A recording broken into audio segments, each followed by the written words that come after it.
नमस्कार प्यारे भाइयों बहनों, कैसे हैं आप लोग। जब से यह देखने को मिल रहा है कि एक दो परीक्षाओं में, अभी जो हाल ही में दो परीक्षाओं का रिजल्ट आया है, उनमें से एक एसएससी जीडी की परीक्षा है और दूसरी एमपी वन रक्षक की परीक्षा है।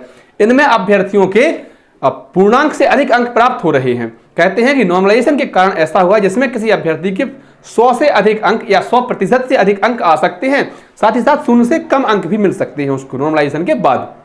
आज के इस वीडियो में अपन नॉर्मलाइजेशन की प्रक्रिया को समझने वाले हैं कि आखिर ये नॉर्मलाइजेशन होता कैसे है। मतलब नॉर्मलाइजेशन जो होता है वो वाकई में कैलकुलेशन के आधार पर होता है या फिर इसके आधार पर होता है, विभागीय नियम क्या कहता है, उसको आज अपन समझने वाले हैं। देखिए, आपको दिख रहा होगा एक सूत्र जो कि आपको ईएसबी के किसी भी ऑफिशियल नोटिफिकेशन जिसका आता है किसी परीक्षा का, उसमें नॉर्मलाइजेशन का सूत्र दिखता है। अपन इसको अपनी सरल भाषा में समझेंगे, ठीक है। नॉर्मलाइजेशन होता क्यों है? तो जब कोई भी परीक्षा एक से अधिक शिफ्ट में हो, तो हो सकता है कोई शिफ्ट सरल रह गई हो, कोई शिफ्ट कठिन रह गई हो, उनका सामान्यीकरण करने की प्रक्रिया ही नॉर्मलाइजेशन है। ये किस आधार पर तय होता है कि शिफ्ट सरल है कि कठिन है? तो अभ्यर्थियों के प्राप्तांकों के आधार पर तय होता है। चलिए अब नॉर्मलाइजेशन को अपन समझने वाले हैं। सबसे पहले आप देखेंगे नॉर्मलाइजेशन का सूत्र क्या है। तो m बराबर, मुझे लगता है थोड़ा सा नीचे लिखना पड़ेगा, m बराबर a minus b upon c minus d into c minus d plus b. यह सूत्र है जिसके आधार पर नॉर्मलाइजेशन होता है और हमें यह पता चलता है कि हमारे नंबर बढ़े हैं कि घटे हैं। अब इसके आगे अपन इनको अप्लाई करते हैं कि भाई इसमें ए का मतलब क्या है, बी का मतलब क्या है, एम का मतलब क्या है। तो देखो एम तो ये बराबर में है, मतलब ये वो चीज़ है जो हम ज्ञात करने वाले हैं। हम क्या ज्ञात करने वाले हैं कि आपके नॉर्मलाइजेशन के बाद कितने अंक हो रहे हैं। क्या ज्ञात करना है हमें कि नॉर्मलाइजेशन के बाद आपके अंक। तो इसको लिखने की आवश्यकता नहीं है कि भाई इसका तो सीधा सा मतलब है, इसको एम की जगह आप कुछ और ऑब्जेक्ट मान लो, क्या एक्स मान लो, कुछ भी मान लो, जो आपकी श्रद्धा बने वो मान लो। इसका तो सीधा सीधा मतलब यह है कि हम ये चीज ज्ञात करने वाले हैं। हम क्या ज्ञात करने वाले हैं? नॉर्मलाइजेशन के बाद आपके नंबर। फिर आगे देखते हैं कि तो भैया बताइए इसमें ए का मतलब क्या है। एक ऑब्जेक्ट इसमें हमने ए ले रखा है, इसका मतलब क्या है? तो सभी पालियों में ऊपर के 0.1% अभ्यर्थियों के अंकों का औसत। देखिए अब इसको लिखते हैं अपन, सभी पालियों में ऊपर का मतलब है जिसके जो टॉपर्स रहे हैं, जिनके अच्छे अंक आए हैं उस पाली में। तो ऊपर का मतलब ये नहीं है जो दूसरी मंजिल पर बैठे थे परीक्षा देने के लिए, जिनकी लैब जो थी वो दूसरी मंजिल पर थी, नहीं भाई। सभी पालियों में ऊपर के जिनके अच्छे स्कोर आए हैं, ऊपर के 0.1%। कितने? आप कहेंगे 0.1% अभ्यर्थियों के अंकों का औसत, के औसत अंक। अंकों का औसत और औसत अंक एक ही बात है। इसके बाद देखिएगा आप, अपन ने ए का मतलब देख लिया। अब देखेंगे अपन बी। इसमें जो बी लिखा है ए माइनस बी, इस बी का क्या मतलब है? सभी पालियों में, ए का मतलब क्या हुआ? सभी पालियों में ऊपर के 0.1% अभ्यर्थियों के औसत अंक। और बी का मतलब है कि सभी पाली के सभी अभ्यर्थियों की, सभी पालियों का मतलब है कि शिफ्ट, आप हिंदी में शिफ्ट कह सकते हैं। सभी पालियों के सभी अभ्यर्थी, सभी पालियों के सभी अभ्यर्थियों के औसत अंक,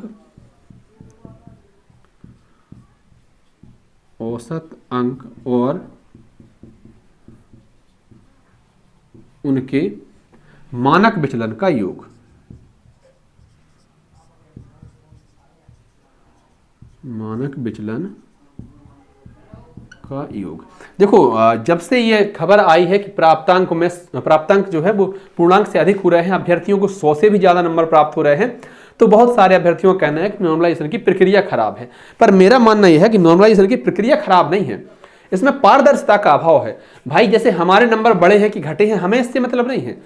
किस आधार पर घटे बढ़े हैं वो बताइए। आपने तो कह दिया कि इस सूत्र के आधार पर घटे, हम ऐसे कैलकुलेशन करते हैं, तो हमें यह डाटा दीजिए ना कि आपकी पाली में, ये किसी की व्यक्तिगत जानकारी तो नहीं, आप पूरी शिफ्ट का बता रहे हैं कि भाई फलानी पारी में औसत अंक यह रहे हैं अभ्यर्थियों के, पूरी शिफ्ट में मतलब पूरे प्रदेश में या सभी अभ्यर्थियों के औसत अंक यह रहे हैं, इस दिन टॉपर्स ये हैं, तो इससे जो है कैलकुलेशन आसान हो जाएगी। जो आप अपने बंद कमरे में बैठकर जो गुणा भाग करते हैं ना, वो कोई भी अभ्यर्थी कर लेगा और उसके आधार पर देख जाएंगे कि हाँ भाई आपके कम हुए हैं, आपके बड़े हैं। आगे देखिएगा सी का अर्थ क्या हुआ कि आपकी पाली के ऊपर के 0.1% अभ्यर्थियों का के औसत अंक, आपकी पाली के ऊपर के कितने 0.1%। आपकी शिफ्ट सरल है या कठिन है, ये कैसे तय होता है? प्राप्त अभ्यर्थियों के प्राप्तांकों के आधार पर। आपकी पाली के ऊपर के 0.1% अभ्यर्थियों के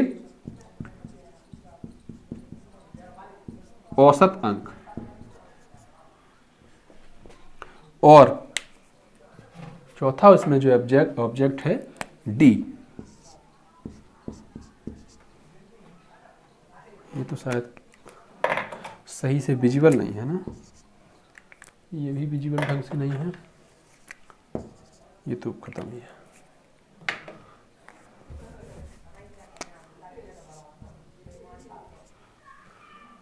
इसमें यही है सेम चीज, जो बी का मतलब था सभी पालियों के सभी अभ्यर्थी, तो इसमें है आपकी पाली के सभी अभ्यर्थी, आपकी पाली के सभी अभ्यर्थियों के औसत अंक और उनके क्या लिख गए भाई, मानक विचलन का योग, मानक विचलन का योग। तो इस प्रक्रिया के आधार पर यह तय होता है कि नॉर्मलाइजेशन में आपके नंबर कितने होंगे, बढ़ेंगे कि घटेंगे। अब जैसे हमें हमारे नंबर पता है कि भाई पेपर में हमारे जो हैं वो 75 नंबर आए थे, ये बढ़ के 80 हो गए कि ये घट के 70 बचे, हमें नहीं पता। हमें तो आप यह बता दो कि जिस शिफ्ट में आपका पेपर था भाई, उस शिफ्ट में यह स्कोर रहा है, अभ्यर्थियों के औसत अंक इतने रहे हैं, टॉपर्स के स्कोर इतने रहे हैं, उसके आधार पर तुम खुद तय कर लो। हमने तो करके बता दिया कि तुम्हारे नंबर 75 से 80 हो गए, इस आधार पर हुए हैं। तुम्हें अगर डाउट है तो लोग खुद लेखा जोखा कर लो, खुद हिसाब किताब लगा लो, बस ये प्रक्रिया है। और अगर बोर्ड इस प्रक्रिया को अपना लेता है, मतलब पारदर्शिता को अपना लेता है, तो मुझे लगता है कि जो आज के समय में यह सवाल उठ रहे हैं, एक हास्यास्पद नहीं लगता आपको अपने आप में? ठीक है, अपन लोग नॉर्मलाइजेशन को जानते हैं तो अपन तो कह देते हैं ठीक है भाई, आ गए हैं किसी के 100 से अधिक अंक, 101 आ गए हैं टॉपर की, एसएससी जीडी में 165 आ गए हैं, 70 आ गए हैं, 162 आ गए हैं। पर आज से किसी ने 10-15 साल पहले कोई परीक्षा दी होगी, जो पढ़ा लिखा होगा, और वो पूछे कि हाँ भाई कितने नंबर आए हैं उसके, आप कह दें कि उसके 101 नंबर आए, कहें कितने में से, तो कहें 100 में से। हैं, कैसे संभव है भाई 100 में से 101? उसे यकीन करना मुश्किल होगा आपकी बात पर, लगेगा कि आप मजाक कर रहे हैं, पर सच्चाई तो यही है। तो मेरे विचार में तो यही है कि सरकार को या विभाग को, प्रशासन को, जो भी इसके लिए जिम्मेदार है, चाहे वो ईएसपी हो, चाहे एसएससी हो, चाहे कोई सा भी विभाग हो, नॉर्मलाइजेशन की प्रक्रिया को पारदर्शिता के साथ और जोड़ना चाहिए।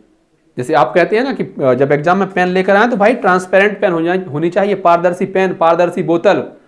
तो बस हमें भी तो यही चाहिए कि पारदर्शिता लाइए परीक्षा में, और तभी आप सभी को संतुष्ट कर पाएंगे। धन्यवाद प्यारे भाइयों बहनों, वीडियो आपको अच्छी लगी हो, जानकारी आपको पसंद आई हो तो लाइक कर दें, अपने अन्य साथियों तक साझा कर दें, और अगर आप चैनल पर नए हो तो सब्सक्राइब कर दें। धन्यवाद।